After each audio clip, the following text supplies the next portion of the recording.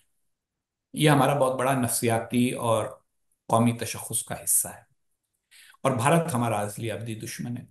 تو اب تو ہمارے لیے امکان کوئی ہوتا ہی نہیں ہے انٹرنیشنل معاملات کے اندر دوستیاں دشمنیاں طے کرنے کے لیے، اس کے علاوہ کہ بھارت کے بارے میں ان کا کیا رویہ ہے۔ اچھا، بھارت کی اکانومی اتنی بڑی ہو چکی ہے اور بڑی ہو رہی ہے کہ اس کی وجہ سے، اور یہ دلچسپ بات ہے کہ میں نے 1992 میں آ، یہ ایک لکھا تھا، ایک نوٹ لکھا تھا۔ میں گیا تھا ایک آفیشیل کام سے بھارت، جب میں واپس آیا تو میں نے کہا وہ اپنی اکانومی کھول رہے ہیں، اور جب ان کی اکانومی کھل جائے گی تو آپ دیکھیے کہ مغربی ممالک سارے کے سارے بڑی اکانومی کی طرف آئیں گے، وہاں انویسٹمنٹ کرنی شروع کریں گے۔